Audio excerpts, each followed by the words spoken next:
Today's subject is, it is within.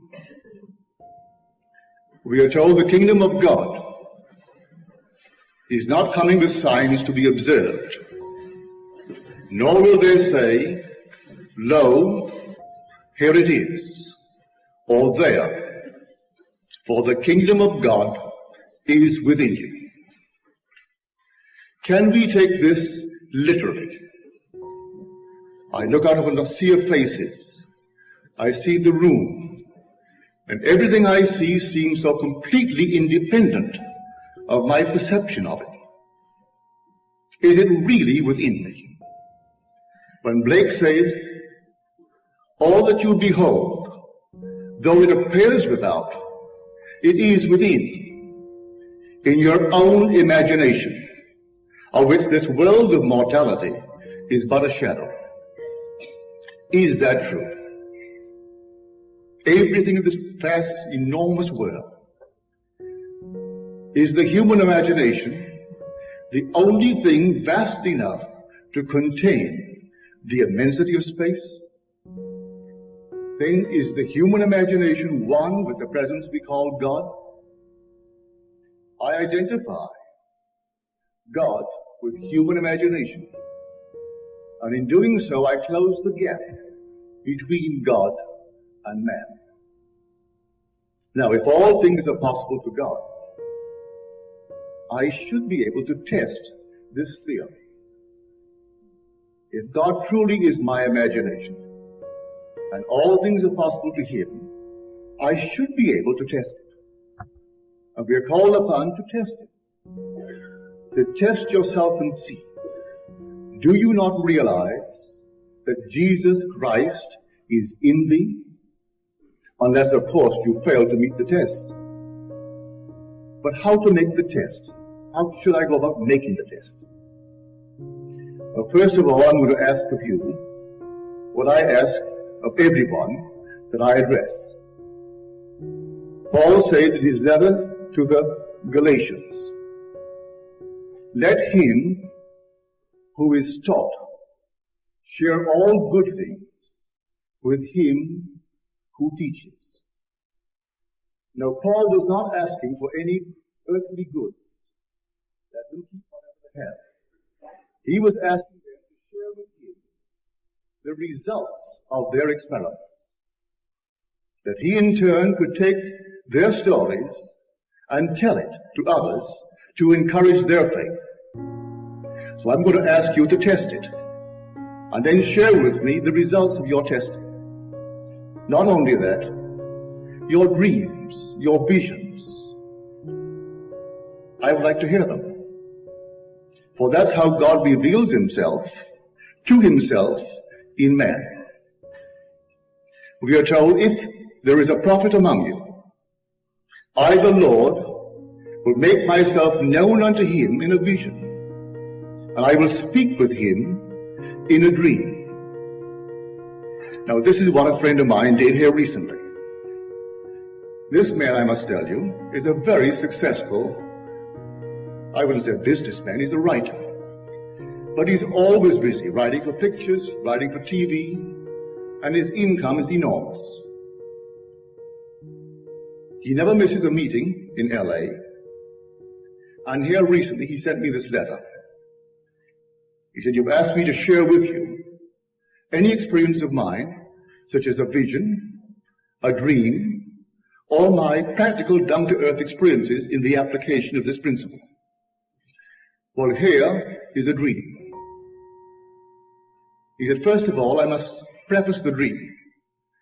And then he asked me in his letter if I was familiar with Berkeley Square, where the central character tries to convince the girl that he can move from one century to another, say the 20th century to the 18th century.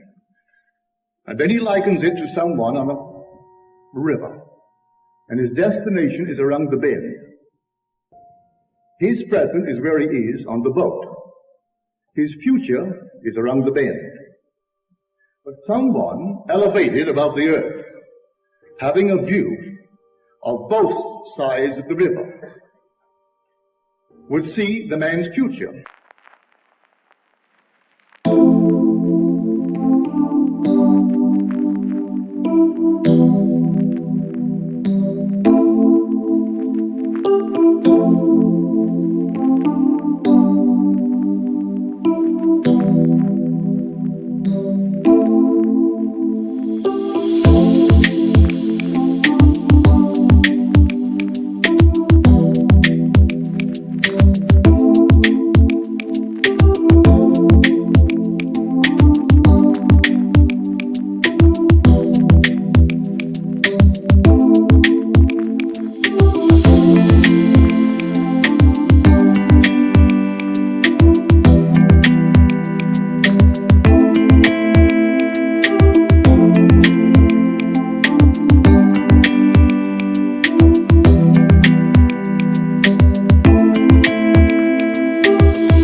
and he is present as present.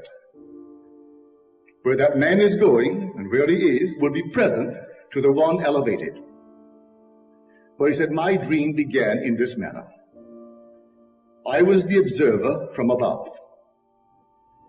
I looked down and I saw infinite possibilities of man. You couldn't conceive of a plot, whether it be a plot of a tragedy or some glorious plot, some horrible thing or some marvelous thing, but every conceivable plot that man could ever conceive, everyone was present, worked out in the most minute detail. And strangely enough, they were all contained in a prone man. Here is the form of a prone man. And we said, don't ask me.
How infinite states of consciousness, infinite possibilities could be limited by the form of a man. But there it was. I'm only telling you what I experienced. Till I contemplated this, it was the deadest thing I had ever seen. And yet I shouldn't use the word dead, because something that is dead suggests it must have lived. There's a previous life to it, if it's now dead. So it's simply an inanimate thing. I looked at it, and then I began to awake on Sunset Boulevard, opposite Ralph's supermarket. People were on the sidewalks, there were cars on the street, but everything was frozen. But everything was frozen. Three-dimensional, but frozen. And I knew that I alone could animate them. As I knew that, I myself was frozen. I looked at myself, I'm just like the others, all frozen. And I knew only as I became alive would they become alive. And so I took a step. And I seemed to pass through an invisible curtain. At that very moment of taking the step, everyone became alive and began to move, the sound, the noise, the action, everything. And I knew there was something I was trying to remember. What is it I am trying to remember? I kept on walking. I must have gone a block. It seemed like a normal walk, the kind of walk I take every day. And everything is alive and independent of me. And then I remembered. As I remembered, I turned around and looked and changed the focus of my attention and placed it back above. And everything once more became frozen and lifeless. From this exalted state, I remembered I didn't talk to them. And for some strange reason, I wanted to speak with people.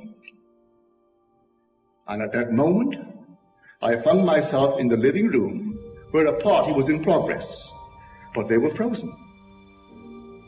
And as I entered, I was frozen. And I wondered, am I the host? Am I the guest? They all seem to know me, and I don't know one of them. And for a moment I panicked, for I knew the party would come to an end, and I didn't know where to go. So I remembered. I completely forgot 1 second before as I became involved in the party. Then I'm trying to remember something. I remembered the Sunset Boulevard experience. Remembering that and how I escaped from it, I walked over to a seat, a chair. I sat down and closed my eyes. And then I changed the focus of my attention. I once more placed it not here with the party, but above. I opened my eyes, and they're all frozen. Everyone is frozen. And then I felt myself once more above. At this exalted state, I looked way down, and here is myself on a bed. And I had what I considered a wonderful idea. Now I know I can change, move myself from its present state into the most desirable state that I would like to experience. And then I realized how impossible that would be. From this level, I can't change any state. These states are permanent. I would have to go down and identify myself with that being. And from that level, once more, play the game. And so, at that moment, I began to awake. I'm on my bed. And I have no knowledge of the dream. To me, it's 6:30 in the morning, and I can't conceive that I had a dream. I went to my library and started to make a recording of your last lecture. And something you said triggered the dream. And it all came back in detail, as I've just told you. Then I said, did I dream it last night? Or did I dream it long, long, long ago? I don't know. But, however, it thrilled me, and so I thought I'd share it with you. Then at the very end, to make it a light letter, he said, I went to my doctor, and he said, in fact, he congratulated me on my rapid physical recovery. And he asked me if I'd done something, and if so, tell him all about it. So I said, I did it all in my imagination. I imagined I was in your office, and you were saying to me exactly what you said. And then I began to explain to him how imagination works. That imagination creates reality. He said to me in an elderly philosophical manner, you know, my wife thinks things like that. Wasn't very flattering. But he said, this is a strange experience. We were out driving recently on a Sunday afternoon, and the radio was turned in to a ball game. And this man is coming to bat, and I dislike him. And I said to my wife, he shouldn't be in the big league. He can't hit, he can't catch, and he can't run. What right has he playing in the big league? And she said to me, you shouldn't think things like that. You should think nice things about him and see him doing wonderful things. He said, all right, I will. I'll see him hit a home run. He steps to the plate, and the first ball pitched, he belts it into the bleachers. And then said he to his wife, I'll never do that again. It's too fast. But I must tell you, the lecture that triggered the memory of his dream. For here we all are seated in this room, and we think we are here and completely this. And what his dream signifies, we will not take to heart. And yet you're the animating power of the universe. The whole vast world is moving around you because you're identified with the present state. Well, the thing he began to recall was this. I found myself in dream, but not knowing that it was a dream. I found myself on a crowded subway train in New York City. I was talking to my friend David, but the train was literally crowded to the gunnels. I heard the voice of the conductor saying, please, do not press against the doors, they may spring. But the people couldn't help it. But in spite of the crowd, I could see them individually, distinctly. And the ladies were more beautiful than each other. I mean, they're all beautiful and beautifully gowned. And I turned to my friend David. I said, David, how can I believe, how can you believe, that all that we behold, though it appears without, it is within, in our imagination. And this whole vast world is simply a shadow? How could these lovely ladies be in me? And the train? And the train was as long as the station allowed. Well, he agreed you couldn't possibly, on this level, accept it. Then the train stopped and we got off. Walked up the stairs to the plaza. Then he said to me, you're going via the post office, aren't you? I said, yes. He said, do me a favor and post these letters for me. I took the letters and said, are they properly stamped and addressed? And I casually, not because I was curious who he's writing, just to see that they were properly stamped.